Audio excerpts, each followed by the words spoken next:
Hey everyone, Greg Mescall here. Thanks for joining us again. USA Water Polo at Home Advanced. We're back, and we have another great guest here today. USA Water Polo ODP mental skills coach Brian Alexander, former national team renowned, does a lot of great work with athletes around the country. Brian, thanks for being here. Hey Greg, how you doing? It's good to be here. Good to be here as well. You know, it's funny to be talking with you, and we did a live. It feels like 3 years ago, but it was only earlier this year during this pandemic. And I think when we were both talking, and then it was you're thinking short term. We're just gonna get through these weeks or months, and then we'll get back to it. But here we are, still in a challenging environment. Some places are getting back to a bit more of normalcy, others not as much. What are you hearing from the people you talk with? How are people kind of adjusting to what has been a prolonged time of difficulty around the country? Yeah, it's I think it's coming in waves and moving in different directions forwards and then moving backwards at different paces for different people and teams. But I think there are more restrictions being lifted. There's a brighter light at the end of the tunnel for some sports and a lot of different athletes. So there's some optimism growing, but I think one thing that just keeps coming up is there's a lot of just uncertainty of how things are going to play out, even if they get access, to, like, for water polo, more contacts, how things are going to continue on, if there's going to be more bubble talk, how that's going to work at different levels. And then how that's going to impact them, obviously, socially, which is a big deal in the mental health area. Lots of concerns in that respect as well. And we're doing this live on Facebook. It'll also be saved on our YouTube channel. But if you have a question for Brian, feel free to add it in the Facebook comments. I'll keep an eye on those. I'll pass them along. We kind of titled this talk, mental skills strategies for parents, but really athletes will benefit from a lot of this too. And everyone's had to spend a lot more time together over the last 5-6 months than maybe they were used to. Everyone still cooped up in the house. A lot of athletes back home from school, they're at home, or their school didn't happen in person, so they've been around the house a lot. You have an upcoming article for Skip Shot Magazine that we'll kind of talk about a bit here today and really delve into, I think, some important topics about kind of that return to play environment, but being supportive as people try and work their way back in. What was kind of and we'll break down some of the things you talk about, but what was kind of the impetus for that path you took in this latest writing? I think one of the main reasons why I wrote it in the way I did was part of it is just what I've seen that works in my role with other people's children, which is really interesting, right? Because a lot of times when I'm working with a youth athlete or a high school athlete or even some collegiate athletes, the parents will be what we call the gatekeeper. They'll kind of initiate the relationship and connect with me to support their student athlete. And a lot of the times, one of the first things we're talking about is, what do I do? What's my role? All that kind of stuff. And they're saying, oh yeah, we've talked about that. And yeah, that makes sense. I mean, I totally believe in that. And I'm like, well, chances are we're going to say the same things, but they're going to hear it in two totally different ways. Just because of the role that we play in their life and kind of what their expectations are of us, as well as history, and being able to have more of a clean slate, so to speak, in our relationship. So yeah, I kind of modeled some of those takeaways off of things that I've seen work. And one of the things that is always amazing to me, and it actually just happened yesterday with a collegiate team, going through some conflicts with a coach, is just the idea of being heard and having someone listen to you. And it's amazing, sometimes I don't feel like I do anything, but I'm just having a conversation with them and being able to track verbally what they're saying and then feed it back to them. And I'm like, wow, I feel so much better now. It's like, all right, that's great. Well, it's funny the way you talk about kind of a different voice, sometimes even the same message. And if you think back, and I can remember being younger too, and it happens in a parent-child relationship or a coach-athlete relationship. They can say something that is of value, but like you said, because of the filter it's coming through, it doesn't have the same impact. And then that person can get frustrated when a new person comes along and says the exact same thing. but for some reason it clicks, and that's just part of, I guess, life, right? As you said, there's just different roles people have, and sometimes you can hear that message differently. Yeah, and it's always time and place too, right? Like, there's always that conversation. We don't have this right now, which is one of the challenges. But right after the game, you want to say, "Oh, you missed that, this, and that." They don't want to hear it, right? No matter who it is. But other times, you're seeing a repeated behavior that's kind of from your own life experience as a parent or a coach or whomever. It's leading them down a path that's going to add more struggle or add more suffering or whatever it is, and you're trying to protect them from that by giving them your advice and your wisdom. They don't want to hear it, even though they might know, oh, this has some meaning. Sometimes just shepherding through that and allowing them to get close, obviously, without serious danger, gives them the life lessons, really. And I think that's important. But at the same time, I think the number one, if we're talking about parents, the number one role of a parent is to add that security in a person's life, right? And that doesn't always mean giving them advice. It just means stability and consistency and presence, and then it turns into that lifelong relationship that opens the door for some of those conversations. Now, back a few months ago when we talked, one of the big things that was on the top of everyone's mind was the idea of athlete identity. Everyone had their sport taken away, and then they were thinking, well, what am I now if I'm not a water polo player or a football player, whatever it might be? One of the first bullet points in your upcoming story is this idea of take a person first approach, athlete second. And I think that can be challenging. You look at even the parent child relationship, right? The child is so focused on being an athlete. The parent has invested a lot of time as well, right? They're the ones maybe driving them to practice, and that's been a real connector for the two. But you hit on the idea of focusing on the person first. Why is that so key? Yeah, I mean, I always think of sports as a vehicle for life, just translated in a different language. And the reality, I think, is that someday, unfortunately, sports are going to end at that high competitive level. So it's really important to sort of help them understand through values, core values, right? And that's something that's a family discussion, totally unrelated, right? That's something I think that you're trying to help instill it through development and you're growing up, right? What are our core values and what do we live by? What are our morals and family, belief systems, that shape who we are? And I think the beauty of sport, obviously, is that you get exposed to those quickly, right? Like you get put into a game and you're faced with somebody who's trying to drown you or they're trying to, beat you in something that you put a lot of time and effort into, right? Well, chances are you're going to fail. Chances are you're going to succeed and you're going to learn a lot in the process. But that's also a life skill. And I think through the support aspect, right? Person first, athlete second, there's also that element of stress, life stress. And it's something that you can't really avoid, and it's not really a bad thing. I was just actually listening to a podcast. If I'll put him out there, Lewis Howes. There's a podcast he leads. Kobe Bryant was on there, and he's really big now. But it's called the School of Greatness podcast. He had a researcher on there recently, Dr. Kelly McGonigal. She's a professor up at Stanford, and she was talking all about stress, and she's written a few books about it. But I think it's a really important aspect of parenting and understanding stress is not something that you can take away from your child or, a coach taking away. You have to go through it, but you can manage it in a certain way, right? You can work through it in a certain way. And sometimes worrying about stress adds more stress. I think there's a lot of value there in helping somebody find that organization in their life as a person, like how they work through the daily struggles, even of balancing school and sport and social life and everything else, right?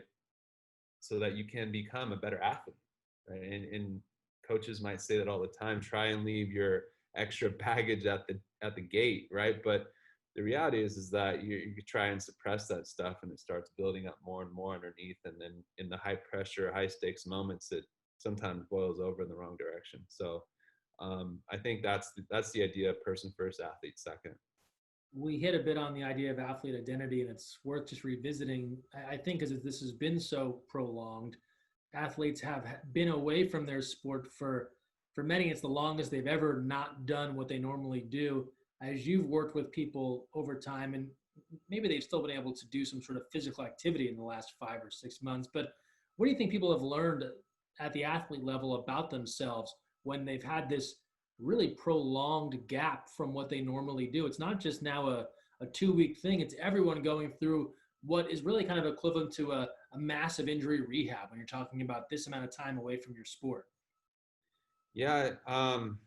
Geez, what have they learned about themselves? It's hard to say, right? There's probably so many levels of that. I think one thing that everyone's learning is how to deal with adversity, how to become and find more resilience and a way to persevere. And what comes with that, I think, is varying levels of motivation. And that's something that I've heard throughout the entire pandemic. How do I stay motivated? How do I improve my motivation? How do I find motivation?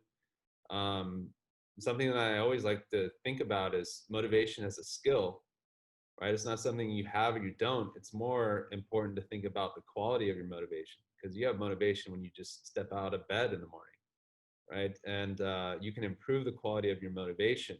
Um, but I think that's something that everybody's always learning in life. And this has just forced us again, sort of like what I said with sports and adversity, right? This is a higher level and deeper rooted level of challenge and adversity where we have all these restrictions, kind of seeming to like take some power away that we used to have or that we were used to. If you're a person that would identify, I guess, as like an empath, someone that really just feels empathy for others, this has been a challenging time over these last 5 months, because every time you hear one moment, someone else is dealing with something else, and there's just struggles across the board, right? It is from people losing jobs to sickness and all these other things going on. One of the things you've talked about, right, in perhaps a less high stakes moment when we're talking about kind of return to sport, but is that idea of practicing empathy, perhaps for a parent as they maybe see their athlete struggle. If that doesn't come naturally to somebody, how do they kind of go about building that skill? Yeah, well, I think the first thing is just to seek to understand, and some people will be better at it. It's kind of a level of practicing emotional intelligence, seeking to understand the perspective of somebody else, and also seeking to connect. And that's something that we're all starving for during this physical distancing, social distancing period, right? Is finding real connection besides through a computer screen a lot of times, right? But I think empathy is about that. It's about seeking to understand, and then kind of using what you observe and what you learn through your active listening skills in a way where you can guide your actions and support. So I think that's kind of where I would start, and it's a practice. It's something that it's easy to forget, especially when you have your own struggles, right? And like for me too, day in and day out, dealing with the kids in the house and school, online school, and all these other things, and I want to go exercise, but all these things are taking away time or impacting time or restrictions, right? You kind of have empathy in your own way for your own struggles, but understanding everybody else is going through it too. You hit on the benefit of just sometimes being a listener, right? And how that can be powerful for a young athlete. Someone hears them, as you were talking about, even if it's just you hearing it and kind of reframing it back to them. How does that work with empathy as well? How meaningful can that be to an athlete going through a struggle where it feels like, okay, mom and dad or the coach, they understand, or they're trying to understand how I feel? Yeah.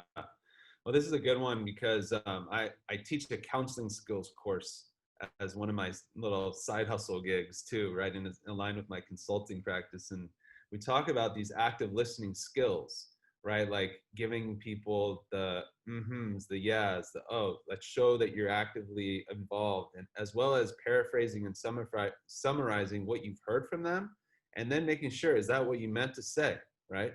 But sometimes, you know, you could use observations and you use sentence stems like, oh, it looks like blah, blah, blah, blah, blah, or it sounds like, or it seems like, and then you give them a platform to respond and say, well, actually, that's not, or that is, yeah, exactly. And then boom, like there's a connection. And that really supports neuroplasticity, believe it or not. Like your brain changes. And that's, I mean, that's really amazing, right? So um, I think, yeah, being able to use that, as well as, you know, I wrote in the article with the right tone of voice, with a tone of voice that shows curiosity and it shows interest, genuine interest in the person. And you know, as a parent, there's always that like love and that emotional attachment, right? You want to see them succeed, but sometimes it's hard to just take a step back from that and take yourself out of it a little bit to just really understand. Yeah, that was a great segue into kind of your third point, as you just alluded to, finding a supportive tone, but also a way of communicating using some of those phrases that can kind of lower the intensity a bit. Maybe take down some of the walls, if you will. If you're going to try and go back and forth on something. The fourth thing that you had highlighted among the 4 points, then getting into helping to set realistic expectations and kind of understanding that return to a good athletic form. And this is what a lot of athletes get concerned about, right? And we talked about it months ago. I'm not playing. I don't feel like I'm in shape the way I was. How do I get back to where I should be? I'm going to lose my starting spot. I'm not going to be where I'm supposed to be. The parent can have a good role in helping the athlete navigate that. Yeah, those conversations, I mean, once you're given the open door to maybe just talk about, you usually go like, hey, how's it going? Right? A check-in, but sometimes you can help them set little process-oriented goals maybe and say like, what are you working on? You know, how are you working? You know, and but being careful, like, oh man, now my mom's crying. I don't want to talk to her, right? Or that's where I could ask that question and the mom might not be able to ask that question. You know, I get two different responses, right? But I think being able to sort of help them set expectations around where they are now is really important. And chances are like that frustration is going to come in because maybe they were at a level before the shutdown where they were much higher than they are now, or they just can't do things that they could do then because they have to shake the rust off a little bit, get back into the flow of things. I know a lot of athletes in the water polo right now can't do a lot of contact time, right? They're doing a lot of drills, a lot of swimming in lanes, stuff like that. There's probably a few that are. And talked to a few athletes that have gone over to play overseas now, and it's like, man, we're getting back into it. It's so nice, right? But I think being able to just take a step back and understand, okay, I have to accept where I am. Let me check it. Let me see. Like, let me do a full just assessment, self-assessment of where I am and be honest. And then decide now what's my first step. And like one simple exercise that I've done with a lot of athletes is do just a goal staircase. And this might be more of an exercise I do, but a parent could do this where you're like, okay, so you want to achieve that in the long term, however long that is. What's the first step? What's the second step, third step? That short term that you can control, that you can track progress on, and then let's check in along the way. Really good points there. Four important points that Brian hits on. You can see that in the next Skip Shot magazine as well, which will be out here around the middle of October. You hit on some good things there as we're talking about parents and mental kind of skills approaches to deal with athletes. Outside of those four things, think about the parent or the coach that really wants to make sure they're, I guess, engaged as possible, for their athlete in a time where it can be a struggle, right? They've not been able to have the sport they like. Maybe they're not even getting the usual social activity, right? You don't have the chance in many places around the country to hang out with your friends the way you once did, or go out to have outings. What are other things parents, coaches can be looking for in their athletes? I don't want to say, trouble signs or like, signal flares or that sort of thing, but just other ways that they can kind of be checked in with the athlete that they care about to make sure that they're kind of managing through a tough time. Okay. Um, one of the things I think is just maintaining some type of communication. I think one of the challenges in this situation without all those freedoms or those social opportunities is feeling isolated. And I think helping them realize like, okay, we're in this together. Maybe how's it going, you know? As well as, like see if there can be some social time. I know in video gaming, there's a lot of interaction online, and sometimes that can overwhelm an entire day. But at the same time, I find that sometimes, there's still people are can, generation that's generational. They're still connecting socially, which is actually helpful in a way. But managing the amount of time on there is important too. Exercise is so important. I mean, I think there's a lot of research out there actually supporting exercise as one of the greatest ways to work through depression even. And that's not to say that, working with professionals and antidepressants and all that for serious depression isn't important, but maintaining a consistent exercise regimen, even if you can't with your team, if you can, great. If you're in a limited amount of time, right? Like do a little bit more every day. That's really important, as well as you can sort of tell, sometimes the attitude changes, the lens with which you see the world and the situation you're in changes, and people start getting really pessimistic, which can lead to more challenges along the way. So I think practicing gratitude or helping them see kind of what's going for you, right? Even the smallest thing, what can create that spark, right? Like what can get the snowball rolling a little bit. It changes your lens. It changes the way you look at things and what you look for. And then ultimately your attitude and how you shape your approach to things. So I think those are a couple. I think there's going to be a real challenge as we come out of this, and we're more and more people are going out and doing social things, right? And the fear of of COVID is around, right? I've seen it in college setting too. They're getting in these bubbles, right? Trying to go through these PPEs and testing protocols, and there's a real fear of, am I going to ruin this for my team, right? Because I'm getting contract. I have no idea. I'm asymptomatic, right? So that's a social anxiety type of situation that I think a lot of mental health professionals are on the lookout for. But I think we have to live, right? We have to move forward. So it's going to be an interesting challenge along the way. You're exactly right. This is a new type of teammate pressure, right? This is different than just I dropped the ball in the 6-on-5. Right now, it's like I unknowingly maybe came near someone who had coronavirus at some point. It does put added stress and unprecedented pressure on athletes. Yeah, and some people are going to be triggered more than others, right? Some people are going to be more sensitive, let's say, to that fear, that threat than others. And that's also something around communication too. Like speaking to people or interacting with people in a certain way can create that defense mechanism where they're not hearing you, right? They're in this fight or flight or freeze state of mind. And no matter what you say, no matter what you do, it's just going to fall on deaf ears, right? So being able to find ways to create that safe environment, right? And not just safe, but like motivational or enhancing environment in a team atmosphere is really important. And a lot of that now is requiring a lot more organization than it used to. So coaches got to be on their A game even more, right?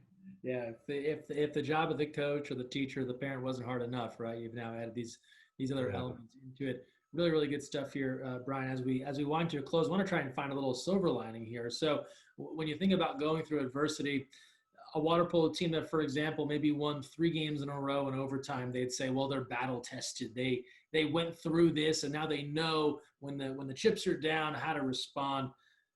On a positive, athletes that have weathered this storm, how does that benefit them going forward when they encounter other tough situations, whether it's in their sport or just in life? Oh my gosh, the best example just happened. Denver Nuggets, Yeah. right? Look at them. I think they become closer, and you become more bonded, and you become more confident because now you have that experience to fall back on. It gives you that, we call it self-efficacy, that source of power from within, with the task or skill. And there was a great post-game interview for anybody, NBA fans or just sports fans, that I would highly recommend. Jamal Murray and Nikola Jokic were talking about how tight, right, their squad is, and how they really just lean on each other, and work and have fun with each other. But they said, we still have difficulties. Like, we still fight and have conflict, but at the same time, we know we can get through it. And I think that's the silver lining, right? With all this, if you get through it, now man, that was hard. I can do that now, right? Like, I've weathered the storm. That doesn't, and to that point, right? That doesn't mean like I'm going to face things in the future that are reminiscent of past experiences that were really hard, and I might falter again, and it may take a bit of time to get through it. But if you stick with something long enough and you find the way, right, you can usually make it, and you can obviously come out stronger, and as a team come out stronger together. You bring up a good point. There are some teams once in a blue moon that just have all the talent in the world, and it doesn't matter if they don't like each other or they don't get along. They're able to just barrel through the competition and win. But more often than not, a team that is successful, as you've alluded to, does get this galvanizing moment and then comes together, and that is what helps push them forward. Yeah, yeah, it does. It really does. And you start to really trust that it's possible, and you trust the other people alongside you too, from that shared experience. And trust, I think, is the fabric of teams. I mean, that's what creates championship winning teams. That's a great line. Trust is the fabric of teams. I love that. Brian, again, appreciate the time. What's a good way for people to kind of get in touch with you or follow along with what you're working on? I think, I've been working on this mental training application, mobile app, for a number of years now, and we've got a lot of good content out there. We have a section even around communication. So it's called WELLU, mental training. You can find that. We have a great podcast. We've got a lot of really cool athletes that share their stories, and then we boil it down to mental coach debrief for takeaways and application. So I think that's been a fun project.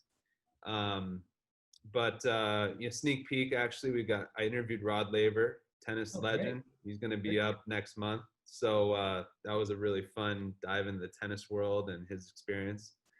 But yeah, I think that's the main thing. And then, I'm sure people can find my contact, athletementalskillscoach.com. Phone number's even on there. You can text or call me. But yeah, I really appreciate this opportunity, Greg. So thank you. Yeah, happy to do it. Thanks for being here, and looking forward to seeing hopefully you on a pool deck here soon, sometime down the road. Yeah, that'd be great. Excellent. Thanks, Brian.